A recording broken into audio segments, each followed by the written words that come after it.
Hello everyone, welcome to Easy Way to Learn English. In this video we will learn something about punctuation. Friends, punctuation का भी English language में उतना ही role है जितना कि other aspects का। जैसे कि हम पढ़ते हैं translation, narrations, active voice, passive voice and parts of speech, जितने भी एस्पेक्ट्स हैं इंग्लिश के उनमें एक इम्पोर्टेंट रोल पंक्चुएशन का भी है। कैसे हम समझते हैं एक एग्जाम्पल के थ्रू। राजन को तो आप जानते ही हैं। तो राजन के पापा ने राजन से बोला कि जाओ, तुम तो खुद पढ़ते हो नहीं हो, पढ़े लिखे हो नहीं, तुम तो पढ़ नहीं सकते, अपने भाई का एडमिशन तो किसी अच्छे स्कूल में करा दो। तो राजन को एक अच्छा स्कूल बताया गया और राजन को भेज दिया गया भाई को लेकर एडमिशन कराने के लिए। राजन स्कूल में पहुंचा, वहां जाकर उसने देखा तो इंग्लिश का पीरियड था और टीचर पंक्चुएशन का चैप्टर पढ़ा रहे थे। राजन थोड़ी देर क्लास के बाहर खड़ा रहा, उसने देखा कि अरे ये तो कुछ काम की चीज़ लगती नहीं है। तो वो वापस गया और जाकर प्रिंसिपल सर से बोला कि सर, ये जो आपके टीचर हैं जो इंग्लिश पढ़ा रहे हैं, ही इज़ अ फुलिश गाय। उन्होंने बोला कि वो अच्छे इंसान नहीं है, ठीक से नहीं पढ़ा रहे हैं, वो तो बेवकूफ़ सा इंसान है, पता नहीं क्या पढ़ा रहा है बच्चों को। प्रिंसिपल आए साथ में और उन्होंने देखा कि अरे क्लास में तो पंक्चुएशन एक इम्पोर्टेंट चैप्टर है जो पढ़ाया जा रहा है। फिर उन्होंने कहा अच्छा, वो समझ गए सारी बात और राजन से बोले देखो अभी मैं तुम्हें दिखाता हूँ कि पंक्चुएशन कैसे हमारी इंग्लिश लैंग्वेज को ब्यूटीफुल बनाती है। जैसे कि दूसरे और भी ग्रामर के एस्पेक्ट्स हैं वो उसको इम्पोर्टेंट बनाते हैं और ब्यूटीफुल बनाते हैं लैंग्वेज को, वैसे ही एक पंक्चुएशन भी है, उसका भी इम्पोर्टेंट रोल है इन इंग्लिश लैंग्वेज। तो उन्होंने जाकर देखा तो राजन ने जो टीचर से बोला था, Rajan says the teacher is a foolish man. Principal ने राजन से बोला कि तुमने मुझे बोला था, राजन का नाम तो उनको पता ही था। Rajan says the teacher is a foolish man, कि इसका मतलब है कि जो टीचर है वो एक फुलिश मैन है। कौन कहता है? राजन कहता है। प्रिंसिपल ने कहा देखो मैं इस सेंटेंस को ऐसे ही रहने दूंगा, इसमें कुछ भी मैं चेंज नहीं करूंगा, जैसे लिखा है एज इट इज रहेगा, सिर्फ मैं आपको दिखाऊंगा पंक्चुएशन का कमाल। ठीक है, तो सेंटेंस जो फ्रेम किया गया प्रिंसिपल के थ्रू, तो उन्होंने फ्रेम किया, जो प्रिंसिपल सर ने सेंटेंस लिखा और जो उसमें पंक्चुएशन मार्क को थोड़ा सा चेंज कर दिया, बस थोड़ा सा ही चेंज करने से कितना सारा कुछ सेंस, जो सेंटेंस का मीनिंग था वो कितना चेंज हो गया। देख लेते हैं। Rajan says the teacher is a foolish man. आपको समझ आ रहा है, जो इन्वर्टेड कोमा है वो बात बोली गई है और किसने बोली है? Says the teacher. अब टीचर बोल रहा है, सेज द टीचर। टीचर कहता है राजन, अब ये इन्वर्टेड कोमा में जो है वो इन्वर्टेड कोमा में ऐड हो जाएगी, क्योंकि जो स्पीकर होता है, आपने नरेशंस पढ़े होंगे, जो स्पीकर होता है जब वो कोई बात बोलता है तो एज इट इज उसके द्वारा कही गई बात को हम इन्वर्टेड कोमा में बोलते हैं। तो जो टीचर ने कहा, जैसे कि यहाँ पर राजन ने बोला था, तो राजन की बोली हुई बात को ऐसे इन्वर्टेड कोमा में शो किया गया था। ये वाली बात जिसने बोली है उसके एज इट इज वर्ड्स हम इन्वर्टेड कोमा के अंदर लिख देते हैं। ऐसे ही जो words says the teacher, teacher ने बोले हैं, टीचर कहता है, वो वर्ड्स इन्वर्टेड कोमाज में आ गए, जो कि प्रिंसिपल ने ये काम किया। Says the teacher Rajan is a foolish man. Word जरूर इधर से उधर हो गए हैं, लेकिन मीनिंग इनका यही निकलता है कि टीचर कहता है कि राजन एक फुलिश मैन है। यहाँ पर टीचर कहता है कि राजन एक फुलिश मैन है और राजन यहाँ कहता है कि टीचर एक फुलिश मैन है। तो आपने समझा कि पंक्चुएशन मार्क हमारे लिए कितने ज़रूरी हैं। तो ऐसे ही छोटी से छोटी चीज़ को भी कभी भी ऐसा मत समझो कि ये हमारे लिए बिल्कुल भी इम्पोर्टेंट नहीं है, इसकी तो हमें ज़रूरत ही नहीं है। कभी भी किसी भी टाइम किसी भी छोटी चीज़ की ज़रूरत पड़ सकती है। ठीक है, तो इस पंक्चुएशन मार्क के इस दो सेंटेंसेस से हमें पता चलता है कि ये हमारे इंग्लिश ग्रामर में कितना इम्पोर्टेंट प्लेस रखते हैं। ठीक है, तो आज हम देखेंगे यही पंक्चुएशन मार्क, और please stay with me till the very and, तभी आपको समझ आएगा। सो फर्स्ट नंबर पे बात करते हैं फुल स्टॉप। किसी भी सेंटेंस के एंड में हम फुल स्टॉप का यूज करते हैं, अदरवाइज मिस्टेक मानी जाती है। तो कौन कौन से sentences? Assertive sentences, negative sentences, imperative sentences में हम यूज करते हैं। और कहाँ यूज करते हैं? और यूज करते हैं कहीं एब्रीविएशन में, इनिशियल्स में। देखते हैं कैसे। Sit down. सिट डाउन एक इंपेरेटिव सेंटेंस है। क्यों है इंपेरेटिव? क्योंकि इसमें सब्जेक्ट नहीं है, डायरेक्ट हम बात कर रहे हैं सामने वाले से। सब्जेक्ट नहीं है, डायरेक्ट हम बात कर रहे हैं सामने वाले से। जब हम डायरेक्ट सामने वाले से बात करते हैं, गो, कम, सिट डाउन, स्टैंड अप, तब ये होते हैं इम्पेरेटिव सेंटेंसेस। तो सिट डाउन इम्पेरेटिव हो गया, तो इसके बाद हम लगाएंगे फुल स्टॉप। कोई भी सेंटेंस वो बस इंटरोगेशन ना हो, उसमें इंटरोगेटिव सेंटेंस ना हो, तो ठीक है। Sit down. Mister S N Sharma is a prominent teacher in SPS. SPS किसी स्कूल का नाम है, जो भी इसकी फुल फॉर्म होगी, सैफरन पब्लिक स्कूल। तो पूरा नाम ना लिखकर सभी बड़ी बड़ी चीज़ों का नाम, जैसे स्कूल का नाम है और prime minister, member of parliament, इस तरह की चीज़ों को हम एक एब्रीविएशन का यूज़ करके बना देते हैं, छोटा करके लिख देते हैं, that is called abbreviation. SPS, तो हमने ये फुल स्टॉप लगाया क्योंकि हम यहाँ पर इसकी पूरी फॉर्म नहीं लिख रहे हैं, शॉर्ट करके लिख रहे हैं, तो इसलिए हमें फुल स्टॉप लगाना होता है। एस एन शर्मा, सुरेंद्र नाथ शर्मा, तो इसमें भी हमने लगाया सुरेंद्र नाथ, क्योंकि पूरा नाम हमने नहीं लिखा तो लगाना पड़ेगा। We can not rely on him, we can not rely on him, ठीक है। तो सेंटेंस है, एक अफर्मेटिव सेंटेंस है, फुल स्टॉप लगाना पड़ेगा। और भी कुछ एब्रीविएशन है, डॉक्टर, पीएम, और PM means prime minister, member of parliament, MP, MP भी लिख सकते हैं, मेंबर ऑफ पार्लियामेंट। तो इस तरह के जो एब्रीविएशंस होते हैं उनके साथ हम फुल स्टॉप का यूज़ करते हैं। सेकंड नंबर पर है क्वेश्चन मार्क। क्वेश्चन मार्क हम कहाँ लगाते हैं? क्वेश्चन मार्क वहाँ लगाते हैं in the end of the interrogative sentence.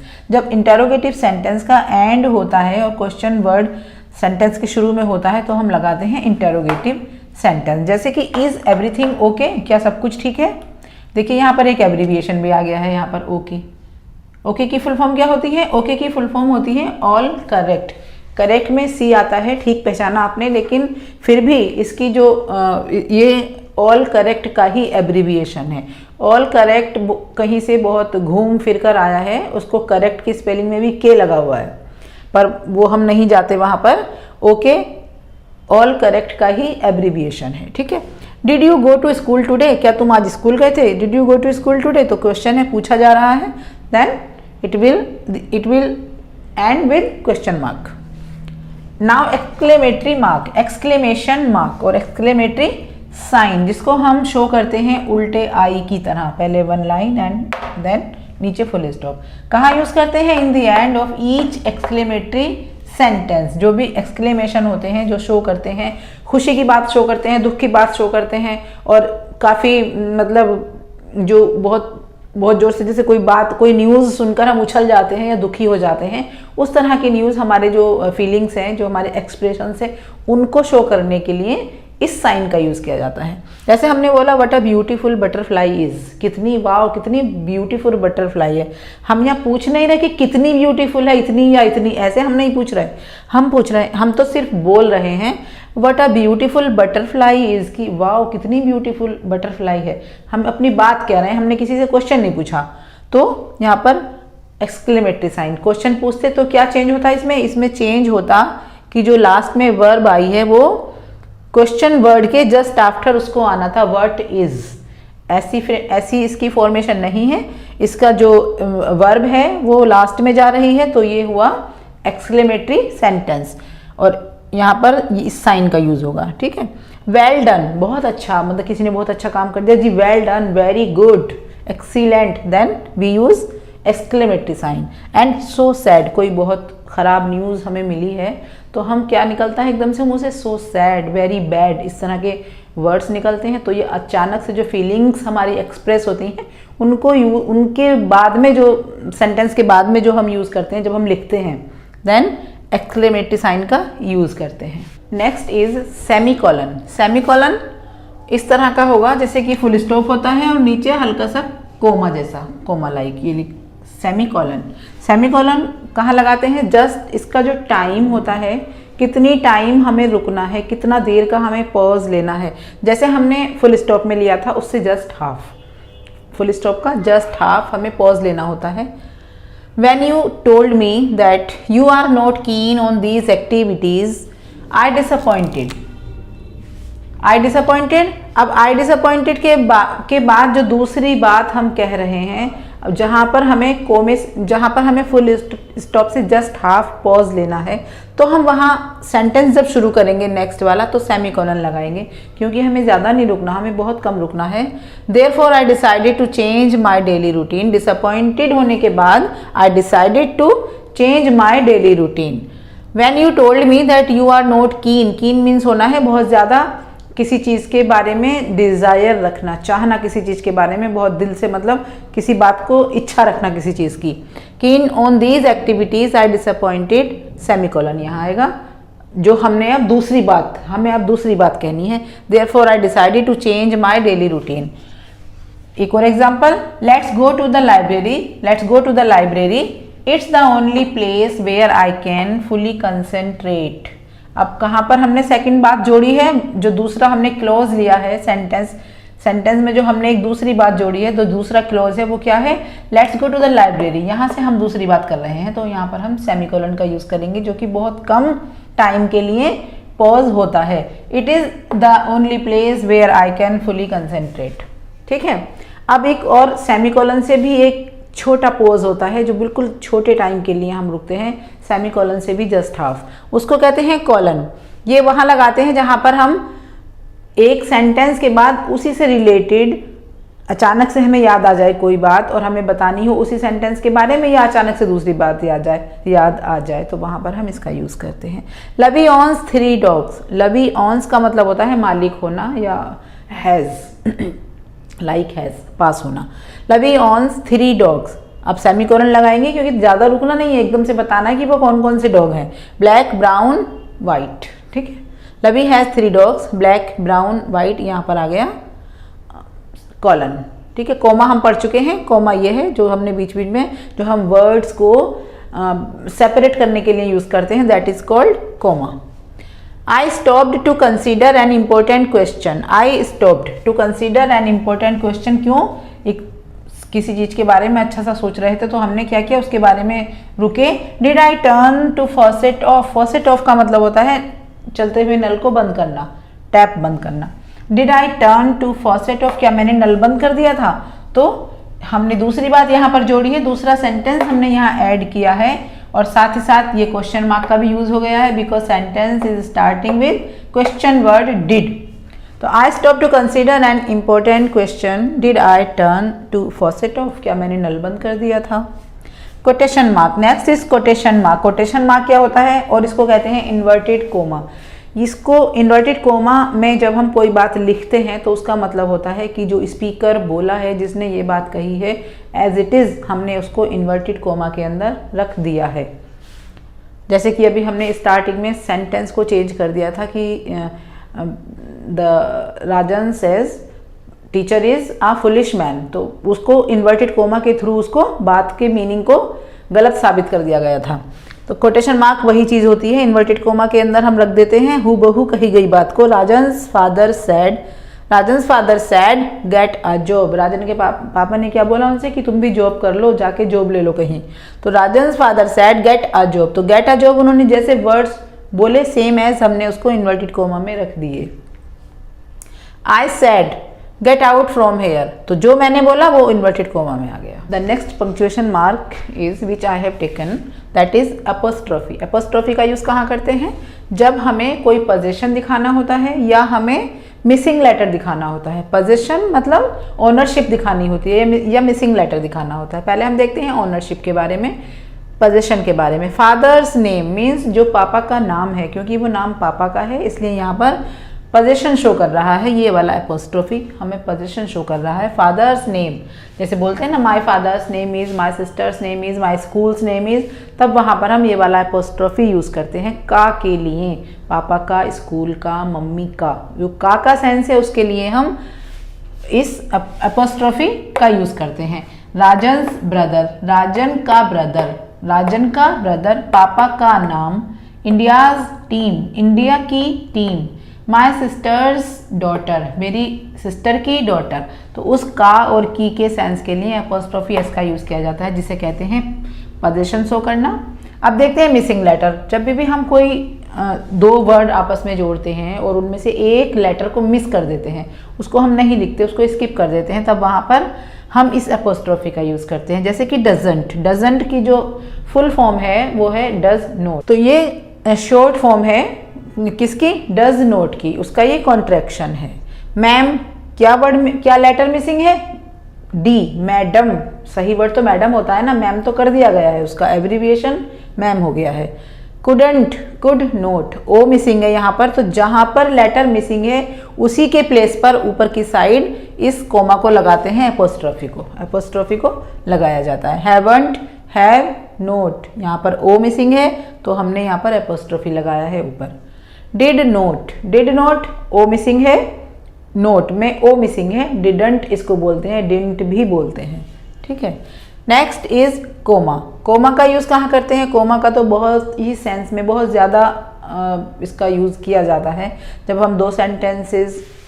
हम एक सेंटेंस लिखते हैं उसमें अगर हम एक वर्ड के बारे में बताने लगते हैं, जैसे मैंने लिखा है रावण, अब इस रावण की क्वालिटी में बता रही हूँ एक एडजेक्टिव क्लोज के थ्रू। कौन था Ravan, the king of Lanka, तो मैं रावण के बाद कोमा लगाऊंगी क्योंकि मैंने रावण के बाद डायरेक्ट वर्ब नहीं लगाई, रावण के बाद पहले मैं रावण को क्वालिफाई कर रही हूँ, उसके बारे में मॉडिफाई करके कुछ कुछ बता रही हूँ, दैट इज एडजेक्टिव क्लोज। तो हम एक जब एडजेक्टिव क्लोज से किसी वर्ड को सेपरेट करते हैं तो हम वहाँ पर कोमा का यूज़ करते हैं। Ravan the king of Lanka kidnapped Sita, अब सीता के बाद भी कोमा लगेगा, क्यों, क्योंकि सीता के बारे में बताया जा रहा है कि सीता कौन, द वाइफ ऑफ राम। और अगर हम सेंटेंस में जैसे आई नो हिम, यस, मैंने पहले बोला यस आई नो हिम, तो यस मेरा एक आंसर कंप्लीट हो गया, यस आई नो हिम, हाँ मैं उसे जानती हूँ, तब भी मैं यस के बाद कोमा लगाऊंगी, ठीक है। जब हम कोई डेट लिखते हैं विद उसकी पूरा उसकी डेट लिखते हैं, पूरी डेट के साथ हम ईयर भी लिखते हैं, तब हम लिखते हैं, जब हमने मंथ और डेट लिख दी उसके बाद हम कोमा लगाते हैं, जैसे कि 17 अक्टूबर कोमा और उसके बाद हम ईयर का नाम लिखेंगे, कौन से ईयर की बात हो रही है, 17 अक्टूबर कोमा 2020।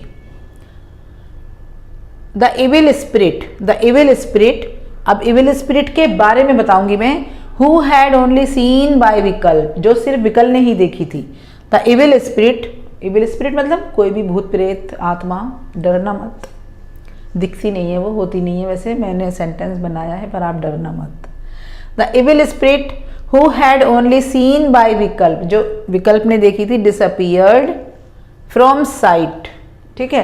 तो अब मैंने क्या सेपरेट किया है यहाँ पे, स्पिरिट, इविल स्पिरिट के बारे में बताया था, किसने देखी थी वो, तो द इविल स्पिरिट के बाद मैंने वर्ब नहीं यूज़ किया। अगर मैं डायरेक्ट वर्ब यूज़ कर देती तो मुझे कोमा लगाने की ज़रूरत नहीं पड़ती, लेकिन मैंने वर्ब नहीं यूज़ किया है, पहले थोड़ा सा फ्रेज डाला है एक बीच में, तो उसके बाद फिर से वर्ब यूज़ किया तो फिर वहाँ पर भी कोमा आएगा, ठीक है।